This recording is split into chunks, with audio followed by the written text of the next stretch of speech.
Fala, meus amigos são paulinos, uma excelente terça.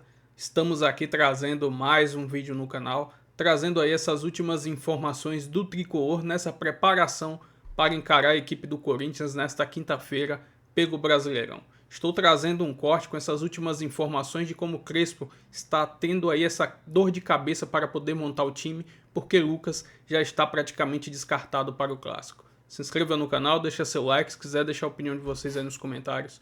E vamos aí com o vídeo. São Paulo, e aí no caso do São Paulo, fazendo as contas para a Libertadores, e tem uma visita que ele vai fazer ao Corinthians nessa sequência ainda nessa semana, com dúvida, né, se o Lucas joga ou não, hein, Vlad? Exatamente, Bruno. Um grande abraço para você, para o pessoal do estúdio, para os fãs de esportes. O São Paulo pode ter até mesmo 12 desfalques para o clássico contra o Corinthians. Com isso, o técnico Hernan Crespo pode improvisar alguns jogadores da base no banco de reservas. As principais dúvidas são o Lucas Moura, com dores no joelho, além do Rodriguinho. O técnico também não vai ter alguns jogadores importantes, como o Arboleda, que está sentindo uma lesão muscular na coxa, além do Enzo Dias, que operou uma hérnia inguinal na Argentina e está fora do restante da temporada. Em compensação, tem a volta do Pablo Maia, que se recuperou de uma lesão, vai estar à disposição no Majestoso. Em relação aos jogadores que estão na data FIFA, o Ferrarese com a Venezuela, o Tapia com o Chile e o Bobadilla com o Paraguai, devem retornar a tempo para o jogo, mas eles vão chegar muito em cima da hora, provavelmente vão ficar no banco de reservas, não devem começar como titulares. O São Paulo está a 2 jogos sem vencer no Campeonato Brasileiro, é o 9º com 45 pontos, está 6 pontos atrás do Fluminense, lutando por uma vaga, quem sabe até mesmo na fase preliminar da Libertadores. Volto com você, Bruno. Boa, obrigado, viu, Vlad? Direto então agora para a... Assim, ó, entrando nesse assunto, Lucas, o Lucas ele voltou a sentir dores no joelho, como a gente informou. Não está treinando, está fazendo controle de carga, está fazendo tratamento no joelho e tal. Essas dores, elas diminuíram muito depois que ele fez aquela artroscopia, ele voltou a jogar, não ainda com aquela total confiança, o tempo ele iria readquirir essa confiança, mas de fato ainda não total 100%, então sempre com algum movimento limitado, mas estava jogando, e aí ele volta a sentir dores. Hoje, terça-feira, o jogo é depois de amanhã. As chances do Lucas Moura estar em campo em Itaquera são mínimas. Sério? Mínimas? Mínimas. Há um pessimismo dentro do São Paulo de que o Lucas Moura não vai ser relacionado, não vai reunir condições de estar em campo contra o Corinthians. E aí eu vou falar de chances mínimas e pessimismo, porque assim, de repente ele tem uma melhora e vai para o banco. O jogo é na quinta, né? O jogo é na quinta. De repente tem uma melhora e vai para o banco. Mas aí eu perguntei, existe essa possibilidade dele ir para o banco, mesmo que seja num sacrifício? A resposta que me deram foi a seguinte: até existe, mas vale a pena, faltando 4 jogos para acabar a temporada, você colocar o cara no sacrifício? Mas é um jogo importante, é um clássico e tal. Mas olha o trabalho que vem sendo feito com o Lucas. Ele parou, voltou o ano inteiro. Né? Então, assim, agora vai fazer tanta diferença assim, um cara que já não vinha jogando. E aí tem um componente também que é importante falar, como é que psicologicamente o cara entraria em campo, de novo sentindo dores. Não é melhor preservar o jogador? Né? Já está na porta das férias aí, foi um ano muito difícil para o Lucas. Porque ele teve uma boa sequência até durante o Campeonato Paulista. Teve. Depois passou a ser esporádica a participação Passou a ser ali picado, né? Isso, depois ele não conseguiu ter uma sequência, Não conseguiu ter uma sequência e principalmente o Lucas é um cara que depende muito da explosão, depende muito do físico. E ele em algumas partidas, mesmo depois da artroscopia, você vê que o São Paulo melhora muito com ele. O São Paulo é outro time com ele dá uma outra qualidade.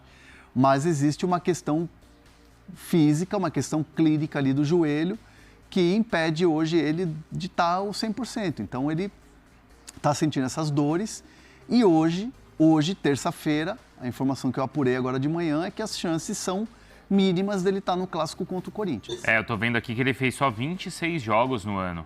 Muito pouco. E dos 26, você quer ver, Dos 26, 11 foram no Paulista, 11 na Série A e, quer dizer, no Campeonato Paulista, ali ele teve uma sequência, que o Campeonato Paulista, se não me engano, nesse ano foram 16 datas, se não me engano, ou foi mais? Acho que 16, acho que 16. Enfim, mas foi uma boa sequência. No Campeonato Brasileiro, a gente já está na 32ª rodada, ele fez só 11 jogos, 1/3 dos jogos. E na Libertadores ele fez 4. Então você vê, foi só no começo do ano, até aquela contusão que ele sofreu no Allianz. Foi na semifinal contra o Palmeiras e ele fica 4 meses parado. Quase 4 meses sem jogar. E aí nessa vai e volta, tenta voltar, não volta, aí vai para artroscopia. E isso preocupa o São Paulo para a próxima temporada? Não. Né? Na verdade não, né? Assim, o que preocupa é o fato do São Paulo não conseguir entregar ao Lucas uma estrutura para ele poder se recuperar. Porque, vamos lá, o Lucas se consultou com o Dr. Moisés Cohen, que é um especialista ali em joelho e tal, e é fora do clube, né?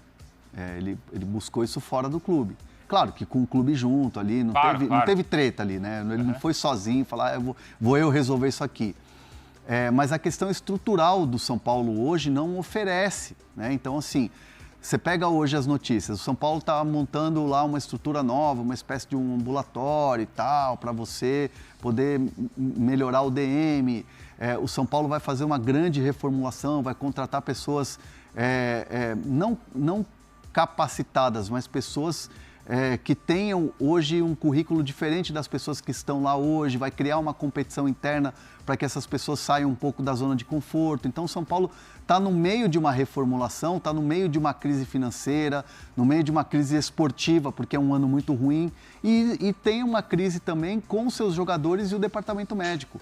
Se você pegar uma estatística aí que saiu até do nosso parceiro Marcelo Braga, 70% dos jogadores do elenco passaram pelo DM esse ano. 70%? É muita coisa, velho. Muita coisa. Então, assim, há uma preocupação para o ano que vem? Mas assim, para esses jogadores, muito mais. Porque você não entrega para esses atletas uma estrutura que é de acordo com o tamanho que esses caras podem te entregar dentro de campo. E é um investimento que foi feito nesses jogadores. Ó, eu tô vendo aqui, ó. E sabe o que pega, Bruno? A questão do salário desses caras. O salário é alto. O salário é alto, exato. Você paga um investimento. O contrato é longo. O contrato é longo, o salário é alto. E aí o que acontece quando esses caras não estão jogando? É porrada na rede social. Entendi. Pancada na rede social. Sim, tá pagando tudo isso e o departamento médico e o time sente falta. Ó, eu tô vendo aqui, Bruno Andrade, a última vez que o Lucas jogou 90 minutos foi no Campeonato Paulista. De lá para cá, o máximo que ele atuou foi durante 73 minutos na partida contra o Mirassol, que o São Paulo perdeu. Depois ele ainda na sequência jogou 66 contra o Bahia e 66 contra o Vasco. Então assim, desde o Campeonato Paulista, o máximo que ele conseguiu atuar foi 1 tempo e meio nessas 3 partidas. De fato, ele não conseguiu ter sequência depois daquele bom início de ano que ele teve no Paulistão, Bruno.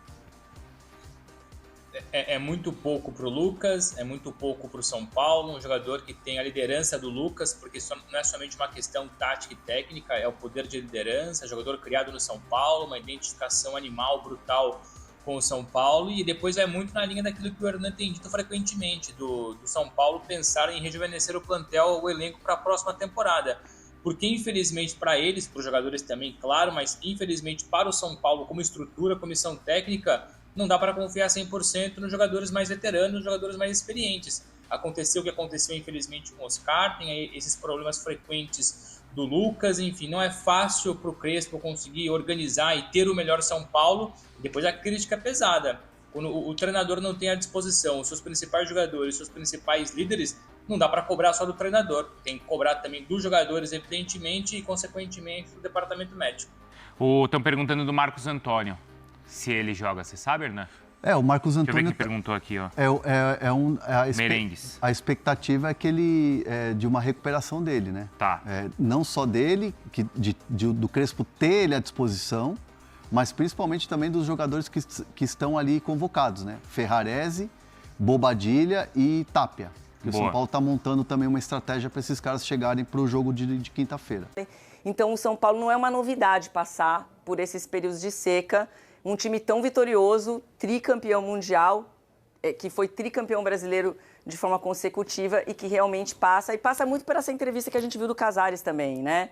De um período de dívida, que o São Paulo está preocupado em equilibrar as contas, está tentando não aumentar essa dívida. Recentemente, inclusive, o São Paulo mostrou um relatório falando de um superávit de 44 milhões dentro de um cenário de dívida, que eles consideravam isso um quadro positivo, mas vamos lembrar também que o São Paulo teve dificuldade em vários períodos desse ano de pagar o salário dos jogadores.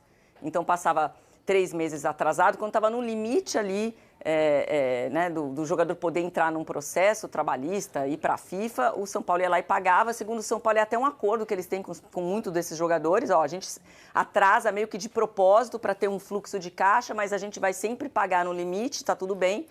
Tem jogador que diz que esse atraso já ultrapassou aí 5 meses, então tem uma guerra de versões entre a diretoria do São Paulo e alguns jogadores quanto a esse pagamento, mas não foi um ano fácil também para equilibrar as contas. E aí vem um outro ponto, o número de lesões. Então você tenta fazer um campeonato, né? Você tenta fazer uma temporada em que você está preocupado com conta, não vamos gastar muito, vamos contratar pouco. As contratações, a gente viu as contratações que o São Paulo fez, né? Para tapar buraco. E com exceção do Tapia, que eu acho que é um jogador que tem ajudado nesse momento, o Rigoni, que entrou para tapar um buraco, é um jogador que não tem condições. Então, as próprias contratações do São Paulo, elas foram poucas. O Cédric, por exemplo, foi aquela contratação que o jogador estava lá tratando, fez um contrato de 3 vezes, de repente ficou. Então, todas as contratações... O Enzo foi uma adição positiva para o São Paulo, mas assim, dá para contar realmente o investimento feito. Né? A grande contratação, na realidade, foi o Oscar, para o ano de 2025, mas aí o Oscar teve uma série de lesões e agora teve um problema grave de saúde, então... praticamente a história do Oscar com São Paulo vai ser encerrada no final do ano, né? O Oscar tem que preocupar com a saúde dele. Então, um ano que tinha questão da cobrança, né? Porque o São Paulo precisava fazer um ano, né, para convencer o seu torcedor que o São Paulo tem ambição por coisas grandes e, ao mesmo tempo, tinha que equilibrar com a realidade. Ó, a gente não tem dinheiro, a própria contratação do Oscar, ela tem a ajuda do patrocinador, embora muita gente, toda vez que eu falo isso, alguém escreve para mim, não é verdade, é verdade. Tem ajuda do patrocinador, tanto na operação, no salário, em tudo. E a gente vê, o São Paulo hoje tem, para o jogo de quinta-feira contra o Corinthians, são pelo menos 12 desfalques. Eu já perdi a conta, eu estava tentando contar hoje de manhã de novo. São mais de 65 lesões no ano. É muita coisa. Eu estava tentando lembrar quem que não passou no departamento médico. Acho que o Luciano não passou, o Rafael... São exceções, né? Eu só quero fazer um parênteses rapidinho aqui, quando eu falei do Soberano, não foi para ferir o coração do tricolor paulista também, se quiser, eu posso ferir. Eu não tenho nenhum problema. Eu quero dizer porque teve um período muito importante ali e que eu até, logo depois que voltou da reportagem, comecei a dizer que tempo bom que o torcedor de São Paulo quer que volte o quanto antes, mas tá difícil. Não, calma, que ele era só uma brincadeira. Não, eu sei, eu tô só me explicando. Como eu não tenho muito problema com isso, eu posso... O Lofer tem 0, não tem rede social. Não, eu posso dizer exatamente qual é o apelido do São Paulo nos últimos 15 anos, depois da sequência de 2000. Porque 2008, com o tricampeonato brasileiro, ali começa a se falar sobre o soberano. Só que quando começou a se falar sobre o soberano, entra no período em que o São Paulo vira súdito, tá? Que é o que o São Paulo é hoje no futebol brasileiro. O São Paulo é súdito, não é soberano. Tá? É muito pouco título para um clube dessa grandeza, num período tão grande. E títulos pouco relevantes. Então você tem, como a Joana falou, o maior título desse período é uma Copa do Brasil. Uma Copa do Brasil. A Copa Sul-Americana que o São Paulo ganhou, o jogo nem terminou, gente. Tá? Verdade, contra o Tigres. E a Copa Sul-Americana, que já não tem um valor espetacular atualmente, há 15 anos tinha menos valor ainda. Então, não é algo para se... que orgulho, que fantástico, principalmente para um time que é tricampeão da Libertadores, tricampeão do mundo.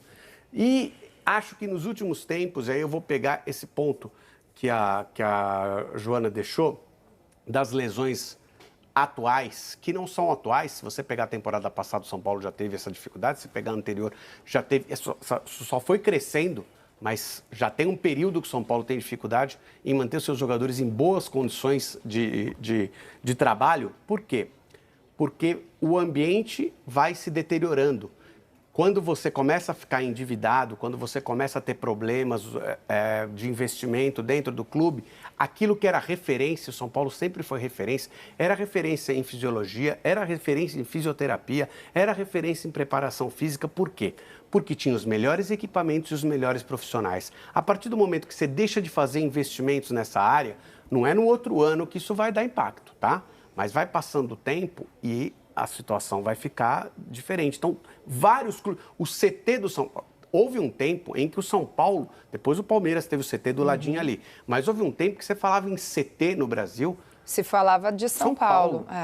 É verdade. o São Paulo. Tá? Aí depois tinha o Atlético Paranaense, também fez um CT muito bom, o Palmeiras do lado do São Paulo, e aí os clubes falaram, opa, peraí, eu não posso ficar treinando meus jogadores profissionais aqui no clube, com uma estrutura de vestiário pequena, sem academia, sem nada de fisioterapia. Não, eu tenho que ter um centro de treinamento e recuperação. Os jogadores vinham tratar, né? Os jogadores na Europa voltavam para tratar no São Paulo, no Refis do São Paulo. Então, todos os outros clubes passaram a ter, cada um com o seu nome, um Refis, né? E o São Paulo foi ficando para trás. E agora, a conta já começou a chegar já há um bom tempo, mas agora é que a conta está alta, e a conta está alta mesmo, porque se fala muito da dívida do Corinthians, que é maior que a do São Paulo, né? Mas a dívida do São Paulo... ela é...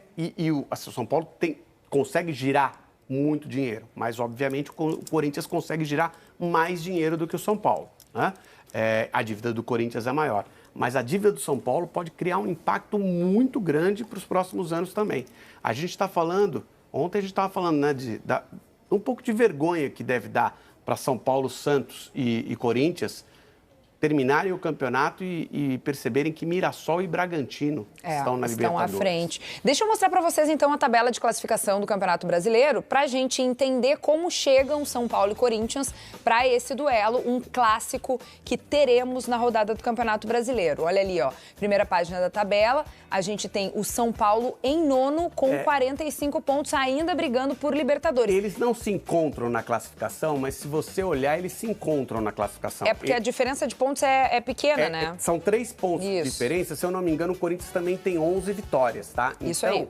O Corinthians vencendo o São Paulo, a disputa da posição seria no saldo de gols. Acho que o Corinthians precisaria fazer 2-0 ou 3-0. Olha lá, o Corinthians tem menos 3. Isso aí. Se ele faz 2 no São Paulo, o São Paulo passa a ter menos 1, ele passa a ter menos 1 também, e são 11 vitórias. Então, aí iria pro critério de gols pró, que eu acho que empata também. Se o Corinthians fizer 2-0, é 35-37. Aí eu não sei qual que é o critério. Aí tem que achar, acho que é cartão, tem que fazer a conta. Vai ter que entrar nos cartões ali. Aí, se acontecer esse resultado de 2-0 pro Corinthians, a gente vai ter que olhar... Olha lá, 37 mesmo.